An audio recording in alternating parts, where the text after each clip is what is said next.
विधानसभा के समीप bar association के वकीलों ने निजी स्कूलों को जिस तरह से ज़बरदस्ती फ़ीस वसूली करी जा रही है उसके खिलाफ आज यहाँ पे उन्होंने प्रदर्शन किया है। और पूरी जनता के और पूरी आम इंसान की आवाज़ बन के ये लोग आज यहाँ देखिए किस तरह से कड़ी धूप में बैठे हुए हैं।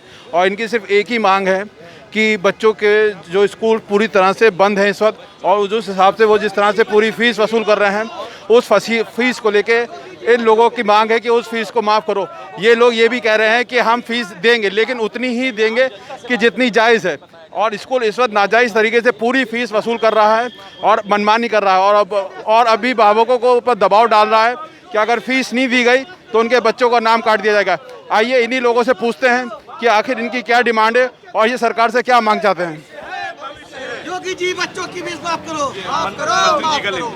हाँ, आपके क्या डिमांड है और किन की आवाज़ बन के आज आप लोग यहाँ बैठे हुए हैं? मैं आम जनमानस, मैं लखनऊ बार का महामंत्री जितेंद्र सिंह यादव जीतू, अधिवक्ता के परिवार के बच्चों के साथ साथ आम जनमानस की लड़ाई देश आज़ादी से लेके और आज तक सिर्फ विद्वान अधिवक्ता ने ही लड़ी है।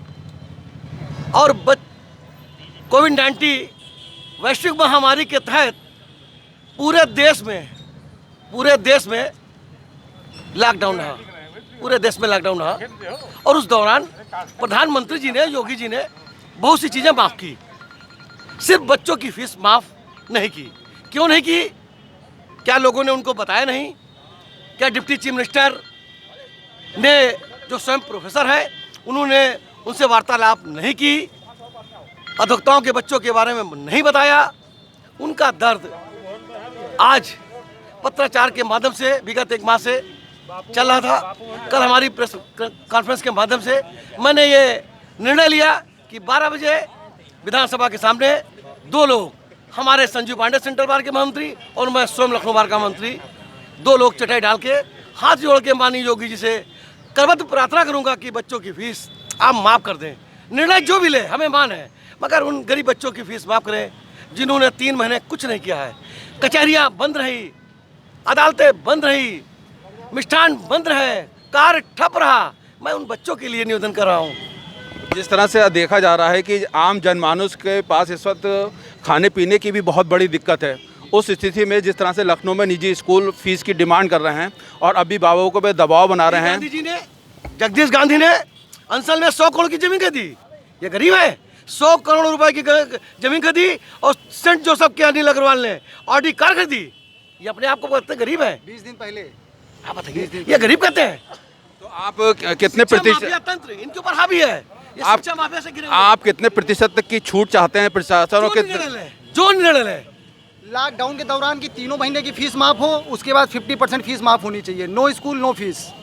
हमारा निवेदन लॉकडाउन के दौरान 3 महीने की कम से कम माफ होनी चाहिए। 50% फीस उन गरीब बच्चों की माफ होनी चाहिए। क्या सिर्फ गरीब बच्चों के लिए आप सोच रहे हैं या सारे अभिभावकों के लिए? सारे अभिभावकों के लिए। गरीब तो हमारा शब्द हमेशा, क्योंकि हमारे पिताजी ने इसी सड़क के सर पे गुम्बद होया है, उन्हीं के चरण छू के मैं आज लखनऊ बार में दोबारा मंत्री बना हूँ। उन्हीं गरीब बच्चों शब्द हमारा वही रहेगा, क्योंकि उस गरीबी से ये बच्चा यहाँ तक सफ़र करके आया है। जिस आप आइए संजीव पांडे जी से भी उनके वक्तव्य लिया जाए। जी भैया, ये जो जिस तरह से इस वक्त दबाव अभिभावकों पे दबाव बनाया जा रहा है प्रशासन द्वारा कि आप अभी बच्चों की फीस भरिए नहीं तो नाम काट दिए जाएंगे, इस तरह के जिन्होंने जुलाई की भी फीस नहीं जमा करी और अगस्त का महीना आ गया है, जिनके ऊपर 2-2 महीनों की फीस चढ़ गई है और उनके पास अपने खर्चों के लिए पैसा नहीं है। ऐसी स्थिति में अगर उनके बच्चों का नाम काटा जाता है तो कितने बच्चों का भविष्य खराब हो सकता है। उसके लिए आपका मुख्यमंत्री जी से क्या कहना चाहेंगे और जो प्राइवेट स्कूल जो संस्थान हैं उनके मालिकों से आप क्या कहना चाहेंगे? इसके संदर्भ में हमने माननीय मुख्यमंत्री जी से मुलाकात किया था, जो कि हमारे प्रदेश के शिक्षा मंत्री भी हैं। हमने इस पीड़ा से अभिभावकों की उनको जानकारी दिया था, लेकिन उन्होंने अपने सीधे सीधे हाथ खड़े कर दिए, कहा कि सरकार के हाथ में कुछ नहीं है, माननीय उच्च न्यायालय में रिट लंबित है। हमने कहा ये पेंडेमिक का दौर है, आपने समय समय पे राष्ट्रहित में ऑर्डिनेंस लाए हैं, आप इस पेंडेमिक में एक ऑर्डिनेंस ला सकते हैं। आप पूर्ण बहुमत की सरकार है, आज आदमी बेरोजगारी के दौर पे है, ऐसे पे आदमी के लिए एंड्रॉयड फ़ोन और इंटरनेट बच्चों को देना आसान नहीं है। ऊपर से अभिभावकों द्वारा बच्चों पर मानसिक रूप से प्रेशर डालकर उनको अवसाद की स्थिति में लिया जा रहा है, जो कि भारतवर्ष के भविष्य के लिए निश्चित रूप से चिंता का विषय है। अगर ऐसा नहीं हुआ तो इस देश में आने वाले समय में बहुत बड़े पैमाने पर अराजकता फैलेगी। बहुत छोटे छोटे बच्चे जिनके माँ बाप अपनी फीस नहीं जमा कर पा रहे हैं, वो हो सकता है डिप्रेशन का शिकार हो जाए, हो सकता है वो आत्मदाह की तरफ चले जाएं, आत्महत्या की तरफ चले जाएं। देश का इतना बड़ा नुकसान होने जा रहा है, देश को इस बात को समझना पड़ेगा, देश की आम जनता को समझना पड़ेगा। हमने इस लड़ाई का शुरुआत आम व्यक्ति के लिए कहा करके अपने दायित्व की पूर्ति की है। अब समझना देश के अभिभावकों को है, देश के लोगों को है कि वो अपने बच्चों का भविष्य कैसे सुरक्षित करेंगे। जिस तरह से देखा जा रहा है, कक्षा नर्सरी से लेके कक्षा 5 तक के बच्चे बहुत छोटे हैं, जो कंप्यूटर और लैपटॉप और मोबाइल के आगे बैठ नहीं पाते हैं। उस स्थिति में उनके माँ बापों को अपना काम छोड़ के उनके साथ बैठना पड़ा। इस स्थिति में क्या वो नर्सरी क्लास से कक्षा 5 तक के क्लास तक के बच्चों का कंप्यूटर पर बैठना और मोबाइल के सामने बैठना उचित है? और जिस तरह से उनके माँ अभिभावक परेशान हो रहे हैं कि हम अपना काम करें या बच्चों के साथ बैठ कर उनकी पढ़ाई करें, उस विषय में आप क्या कहें? क्या 5 तक के शिक्षा को रोक देना चाहिए या उसमें पूरी फीस माफ़ करके उसको इस साल को 0 सेशन कर देना चाहिए? मैंने माननीय मुख्यमंत्री जी से ये बात भी कही थी कि इस सेशन को 0 कर दिया जाए, लेकिन माननीय मुख्यमंत्री जी इस बात को लेकर तैयार नहीं हुए। हमने उनसे कहा कि 8 तक के बच्चों को अब तक आप मोबाइल से दूर रखते थे, इंटरनेट से दूर रखते थे, आज उनकी आंखें जा रही हैं। उनको तो बेचारे अबोध बालकों को इंटरनेट का मतलब नहीं पता है। आज लोगों के पास मोबाइल नहीं है, ऐसी स्थिति में आप एकदम से ऑनलाइन कैसे थोप सकते हैं?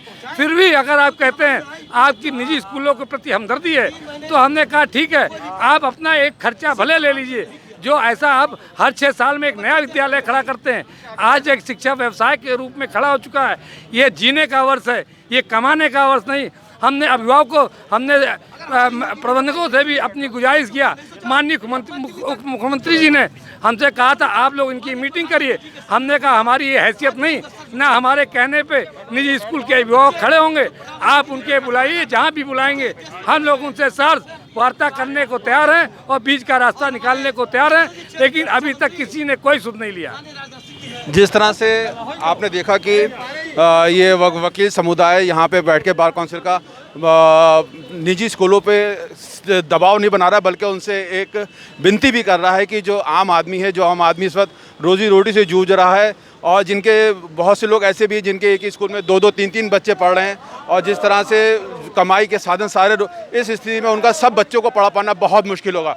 इसलिए वकील द्वारा ये मांग की जा रही है कि कम से कम फीस में रियायत दी जा सके ताकि बच्चों का भविष्य सुरक्षित हो सके।